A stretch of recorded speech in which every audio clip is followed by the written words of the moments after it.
My name is Mark, and this video is sponsored by Mantis Tech Limited. So you will be able to access this video through the channel. So in today's lecture, we are going to study about solar home system. Someone might know himself or might wonder, what is a solar home system? A solar home system is a small-scale autonomous electrical supply for household. It is off the grid, so you don't need to connect on the national grid. So you will use it without connecting to the national grid. So we are going to see the components made this solar home system. The components.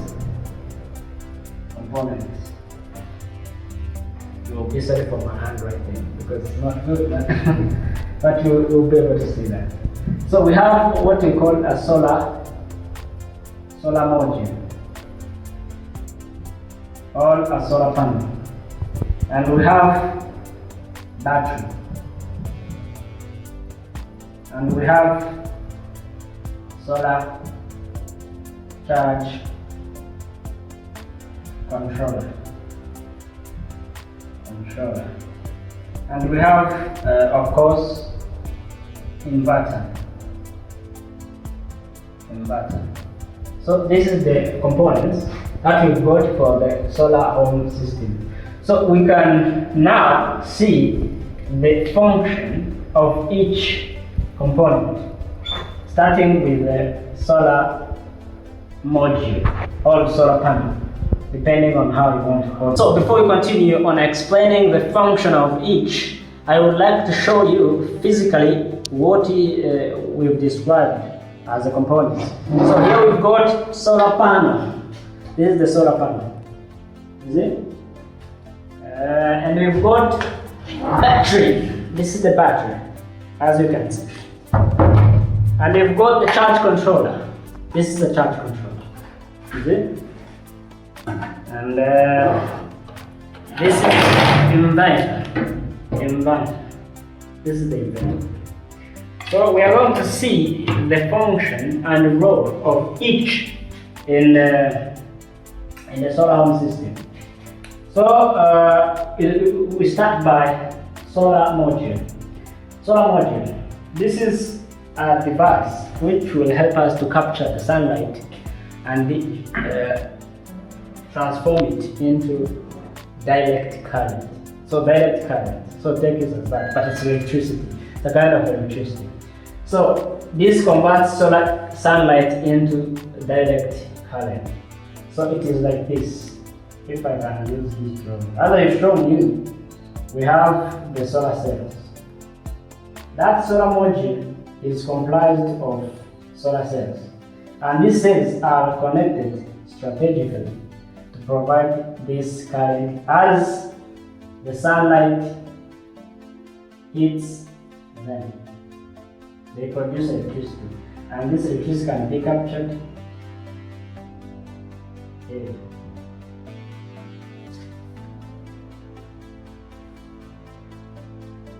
We have positive and negative terminal. This is DC. And after seeing this solar panel, we can continue with the battery. The battery is also used to store the electricity produced by solar modules. Battery, consider them as backup power at night, because at night we don't have sunlight. So we have to store this energy so that we use them at night. So in order to store them, you will need a battery. A battery also have two terminals, positive and negative. So you've got to keep these signs in mind, because as we proceed, we'll be using them a lot. They are crucial in the DC power system. And we are going to see what you call charge controller. Charge controller.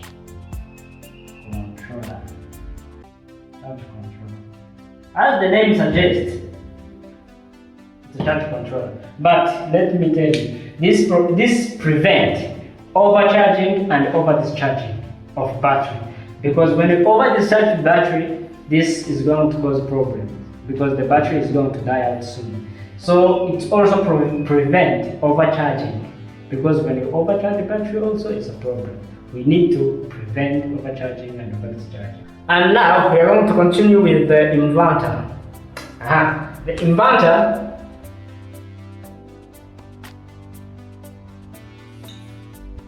help us to convert DC power into AC power. We have seen that during the production we produced DC power, and a lot of home devices uses AC because most of them are designed to be connected on the power generated by national grid. So the national grid produces AC. So we need to convert this DC power into AC power also. So the device which will be helping us to do so is called the inverter. The inverter will change DC power to AC power. We are going to see how we can connect this device so that you can get the output power. People have been wondering how can we produce like something else. So we are going to see that. Consider this as a solar module. This is a solar module. Solar module, which will capture the sunlight. After capturing the sunlight, will produce the electricity. So consider this as positive terminal and this is negative terminal. So here we have, of course, before we reach the battery, we have seen that we have to connect on the charge controller so that we may avoid over discharging and over charging. So we need to connect on the charge controller. Consider this as charge controller. So this is the place for pump and this is the place for battery. I'm going to see that. And these are the ports on this charge controller, and this is for the roads. You see? These are the ports. So you're going to connect the panel here by following the polarities. This is the positive, this is the negative, this is the positive of the battery, this is the negative of the battery, this is the positive of the load, and this is the negative of load. So we are going to connect the panel on its place by respecting the polarity, and after we are going to connect our battery here. Consider our battery to be here also. So the battery is going to get the electricity from panel from here on the charge controller to avoid overcharging, and we are going to get the negative of the battery here. This is the positive, this is the negative. You see, we are respecting the polarities, positive and negatives. So here we have the load. This is DC load. This is the DC load. Let's consider this to be lamp, and we are going to connect it on the positive terminal of a load on the charge controller and the negative terminal on the charge controller. Remember, we connected on the charge controller to avoid over discharging. When we are using this lamp, it's going to consume the energy from this battery. So we are preventing the over discharging of this battery. When the certain amount is reached, this charge controller is going to switch off so that we avoid this thing. This is how we can connect simply the system. But there could be an intervention of AC load. For example, we have an iron here. We want to iron our clothes. So if we have an iron here, so we are going to need inverter to convert DC into AC.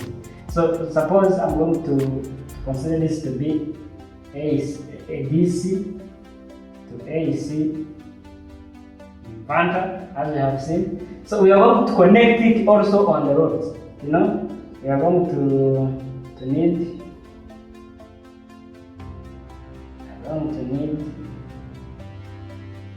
the positive from here up to the positive of this inverter. We are going to respect the brightness also, and we are going to get the negative also. And we are going to get the output, which is AC, and is going to power on our AC load. This is how simple you can connect it. But giving you an advice, as I'm concluding with this video, you can have the rod which consume much power. So if you have rod which consume much power, you are going to need to have the high power also solar panel and the battery. They are going to vary the power. So in the varying the power of the output, we are going also to increase the amount of grease. The way we are going to increase that, we can use the connection. Now we are going to see. Sometimes the demand of the rod may vary. So that means the solar modules and the batteries also have to vary in order to match the power. So in order to match the power, there is existing connection that we can use in order to increase either current or voltage, depending on which parameter that you want. So we have series connection. So series connection, you have to take this in mind. Series connection will increase the voltage. In any series connection that we'll be doing here is for the purpose of increasing the voltage. So we have also parallel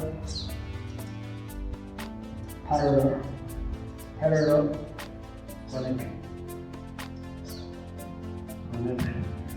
So in the parallel connection, we want to increase current. So this is for the sake of increasing current. And we are going to see how we can connect either battery or solar module.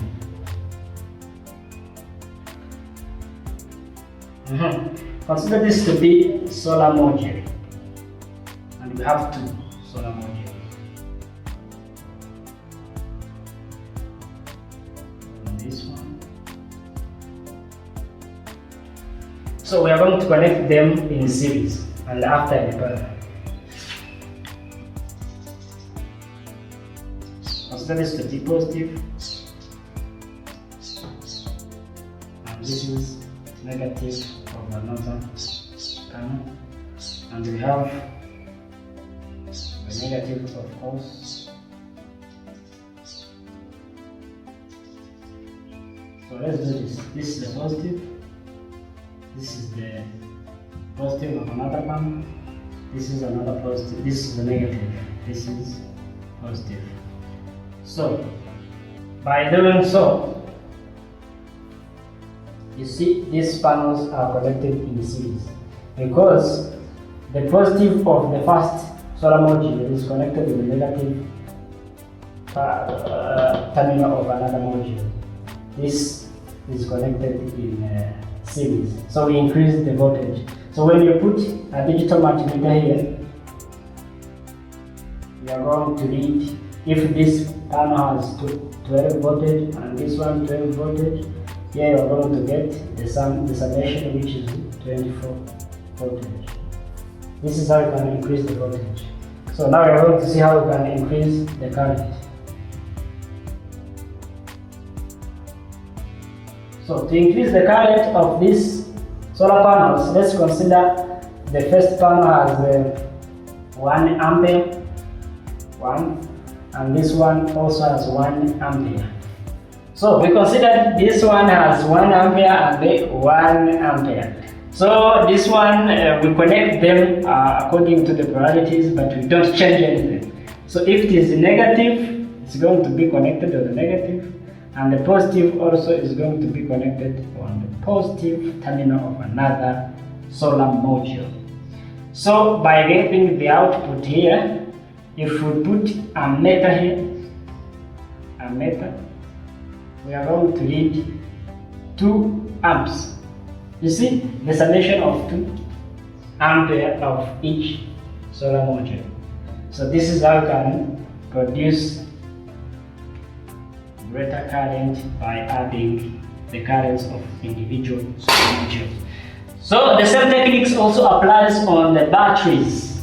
You can also apply this technique on the batteries. By doing so, you can have a battery right here,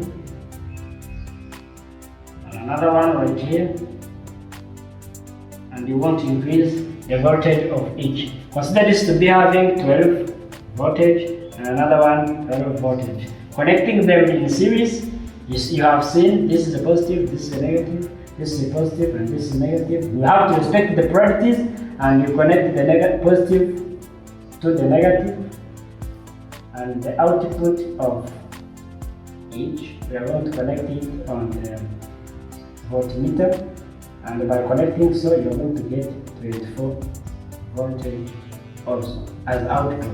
This is how we can do the connection. You see, there is no difference in the previous connection you have seen on the solar modules.